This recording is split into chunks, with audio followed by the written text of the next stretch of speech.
Right, hello everybody. Welcome back. Welcome back to everybody on the live stream as well. There we go. Next up, I'd like to introduce Saso, who's from Nexenta. He's going to do some interesting talk about L2ARC enhancements that he's made to ZFS. And yeah, without further ado, I'll pass him over. Okay, thanks. So I'm going to be talking about some of the stuff I've been working on lately and a couple of other people at Nexenta. Don't ask me about release dates because I frankly don't know, but it'll be out at some point soon. Take that as a statement. So the primary topic of my talk is going to be about how to make dedupe suck less.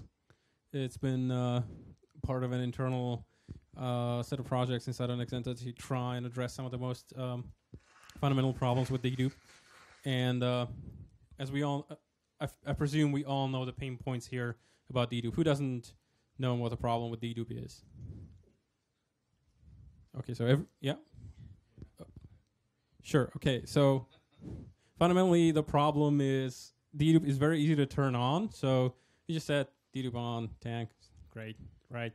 Dedupe works. It's inherited to all your data sets, so whatever data you write there, it's going to get dedupe. Magic happens. The problem is turning it off is a little bit harder, and since we know dedupe really loves memory, and if it doesn't get it, your system is going to go into the sad place.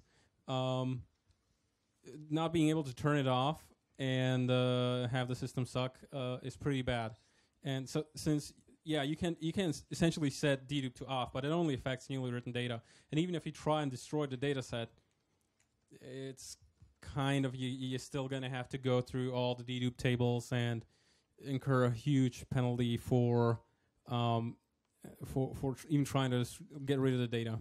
Short of course destroying the entire pool, which probably you don't want to have happen. The other fundamental problem of dedupe is that you have to have a dedupe table, which is a hash table. So there is no preferential portion of the hash table. There's no such thing as like, oh, I got 100 gigs of memory. My dedupe table is 101, and I'm just gonna, or my dedupe table is 200, and I'm just gonna cache the hot portion of it because there is no hot portion of it. It's a hash table. It's completely randomly distributed. We even use a cryptographic hash for that. So your probability distribution of hitting any portion of the table is essentially constant. As soon as you spill over from memory, you're going into the sad zone and you're going to have to incur huge performance penalties when trying to read and update the dedupe table. So dedupe fundamentally doesn't care about how much memory you give it. It'll just grow whenever you give it new data. And there's a number of estimates out there on the size of the dedupe table and how much of memory you need to make dedupe a happy puppy. But fundamentally, the problem is that it eats memory in gobs, and it doesn't really care how much physical memory you have. Basically, it offloads the dedupe size table, the dedupe table size to you, the administrator. And if you guess it wrong, you go into the sad place. And so the usual way we handle these things is we try to advise administrators to think twice before turning it on and ask some pretty complicated to answer questions like, how much memory do I need? And what happens if I need to reboot? Well, the dedupe table then need to go again into the main memory, and if it's very large, that will take a while. And can I get away with too little memory for the amount of dedupe table I have? The answer, of course, is not really. And it really comes back to this problem, then again, that it's too easy to turn on, and it's very, very hard to turn off, and the performance penalty is pretty huge. So your write performance is going to go way down, and basically it's going to turn all of your reads into your writes into random reads, and you're going to have all manner of problems. And there's a usual sort of solution to this. We say when you run into this problem, so like just add L2ARC, just add some flash memory. That'll cache it, wink wink, and try to solve your primary problems. But unfortunately, it only partially addresses one of the core issues, is that the DDT is too large to fit into your main memory. Yeah, the L2ARC device is a little bit faster than the main pool. Usually we're talking about a hybrid storage setup here. So it'll probably address most of that. You won't get that kind of a huge performance cliff. It doesn't really solve your other problems. Is that when you add in the L2ARC, what happens again when it grows too large, again your performance is going to go off a cliff, because again you're back to reading from the main pool completely randomly. It also doesn't solve, and it makes this part really bad, or even worse, is what happens when you reboot.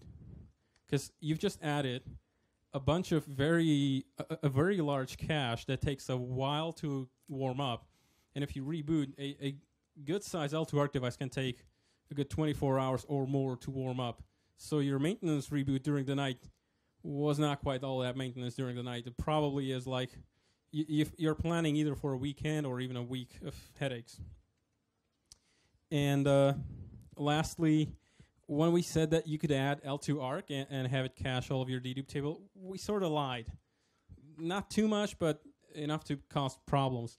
Is that primarily caused by the problem that the L2ARC is a space which is shared primarily. Usually you'll have your dedupe table in there, you'll have some other file system metadata in there, you'll have a lot of potentially other user data in there, and they're all contending for the same space. And so what can happen is you can hit a case where other user data pushes your dedupe table out, and you're back into the sad place. So that becomes a bit of a problem with planning to provide a reliable service. So I'll go over 3 portions of the solution that we came up with, and most of this stuff is already done. We're just really fine-tuning it and making sure it does not eat data. So the first part that a colleague of mine did was the dedupe throttle. So we know in core what the actual size of the dedupe tables, or rather we can know that. We can keep account of that. So what if we just stop dedupe when it gets too large? We'd stop adding entries. You will incur a little bit of a reduction in dedupe ratio, but it's better than hitting the performance cliff.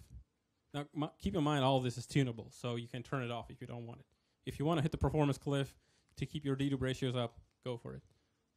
But primarily this stops you from having to worry about getting a call at night that all of a sudden performance tanked. So you can just turn it on and be done with it without having to worry about a huge performance letdown.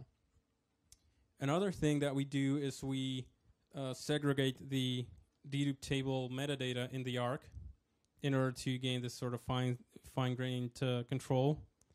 And there's a tunable here that allows us to control whether it's no cap, whether we automatically select a cap, or whether you manually select a maximum. And with the dedupe capped to the size of the ARC, there was a testing run done by one of my colleagues. It's a little bit unclear because the system was kind of weirdly set up, but on the left side you can see the dedupe table growing unconstrained and latencies sort of going up and up and up.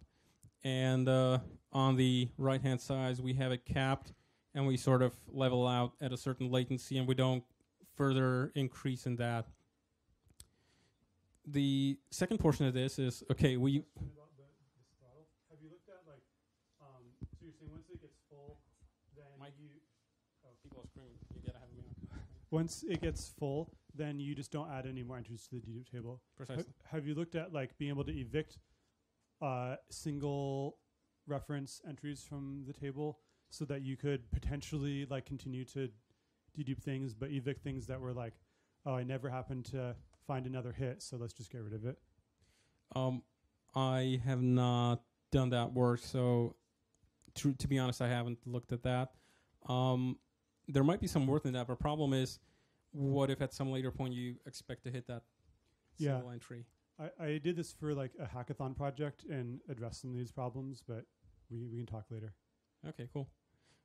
I didn't look at I didn't compare the performance of this. It was just like a one day, can I get it working thing.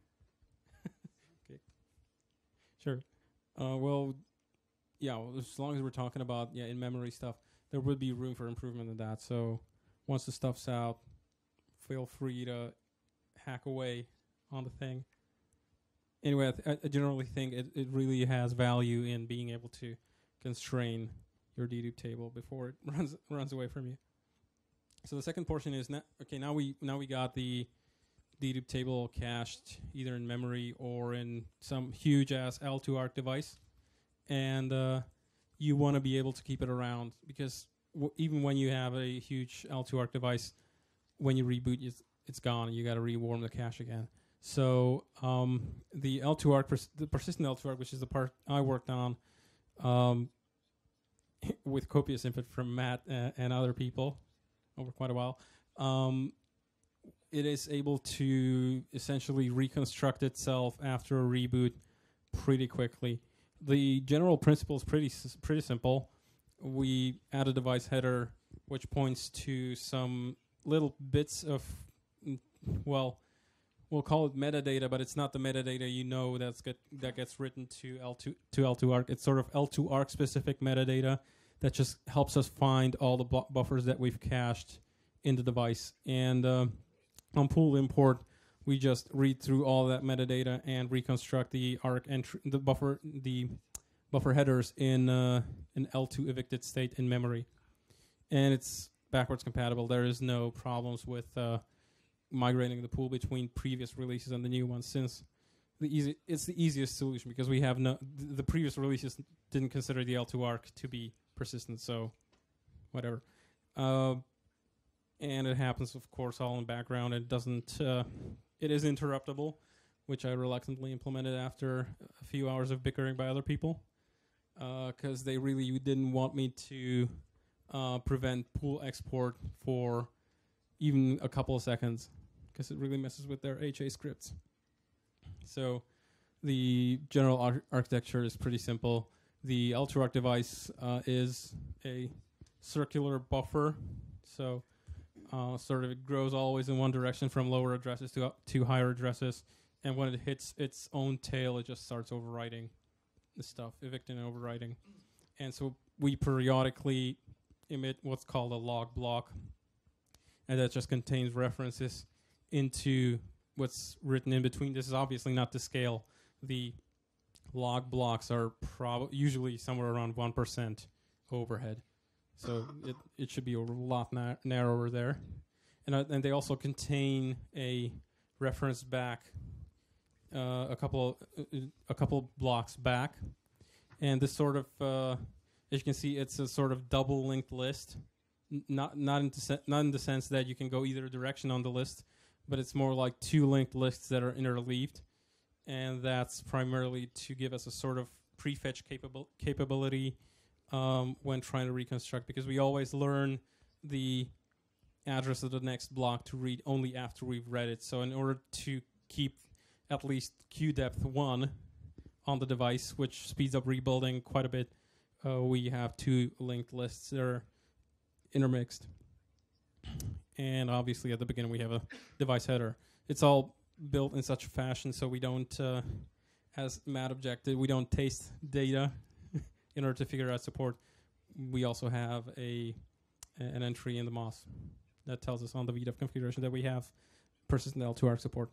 This is automatically enabled as soon as the pool gets imported on a machine that supports this. So there's no tunable that you need to hack. And just to summarize some of the performance of that, metadata overhead is about 1%. Is anybody here who considers that a problem? We've been thinking about adding a tunable, turning this off, but it really doesn't seem to have any value. Rebuild happens in parallel on all devices, so it doesn't slow down pool import. It happens on the background. So as soon as the pull the SPA load finishes, we just do a async task call, which kicks off threads for each device. Performance usually on a 500 gig device, 5 to 10 seconds to rebuild. And reads during the rebuild, reads to the device are allowed. So any buffers that we've already reconstructed can be fetched from there. But writes are suspended for a while because that would mess up our structures there. And we can interrupt the rebuild at any point. So you can go in, you can reconfigure VDEVs, you can add and remove even the same L2ARC device. If for whatever reason, you can even export the pool. If for whatever reason you have a faulty L2ARC device and it's trying to rebuild and it's taking forever, just remove it. Just remove the device and it's going to be happy. So that's one of the changes to the prototype where we had a fixed rebuild timeout. Gotten rid of that. And stuff all seems really great. Okay. And the last thing that kind of... Yep. Does anyone still use sort of HA solutions that have an L2ARC per head? And what would happen if you did that? Well, you would have trouble... I'm not aware of anybody who does that. It's genuinely a not good idea. But it would probably result in a problem with pool import. Well, not a problem. I mean, you would have a bunch of faulted VDEVs. But I mean, it would just work, right? I mean, it would come up and it would see, sure. Oh, there's some L2ARCs that aren't here, but that's fine. I import the pool and everything's working. Precisely. Obviously, it's not persistent because those devices aren't visible on this machine. Precisely. Well, what you would get is the SPA load would get to the phase where it would try to kick off all the rebuilt threads, and it would just see that some of these devices are not in a functional state, so just skip them.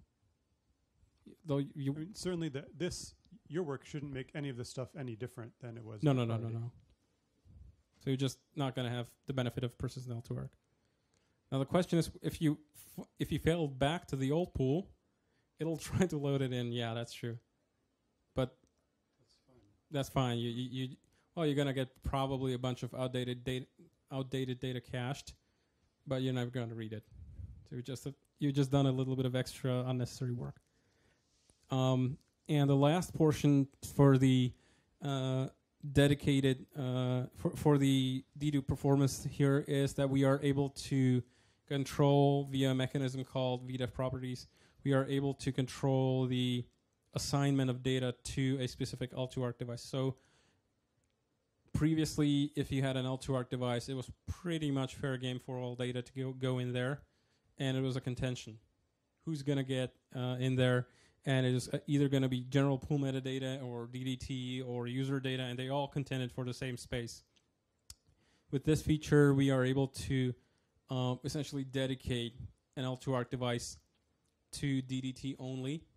And at that point, the Dedup throttle, which is a little back,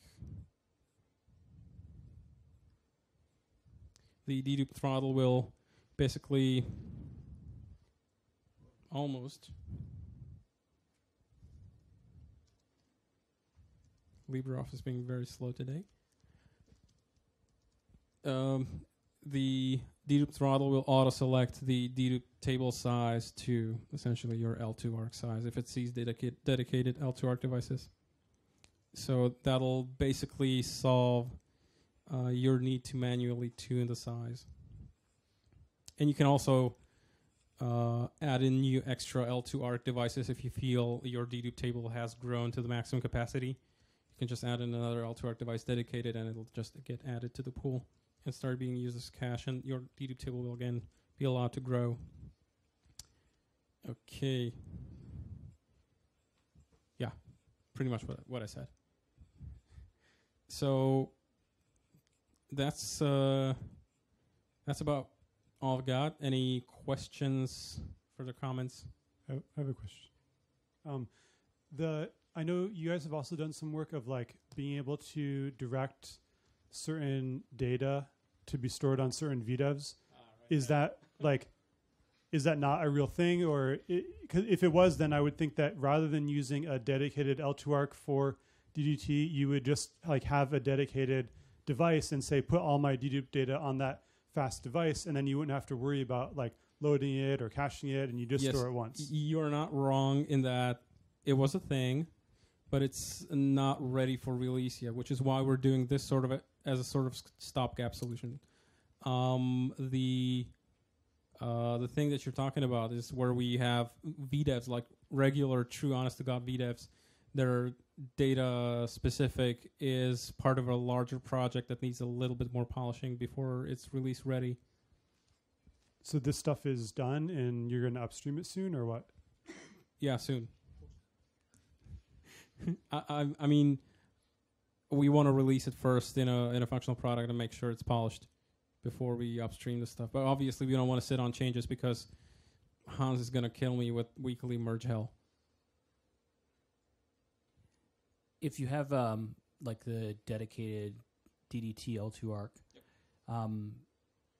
when you remove it, does it change the DDT size to cap, or what happens then? Well, the size cap does get changed, but obviously you've already got a larger table.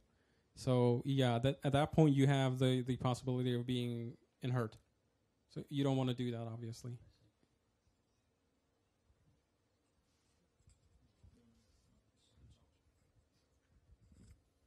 Any more questions? Any more questions for Saso? No. All right. Well, thank you very much.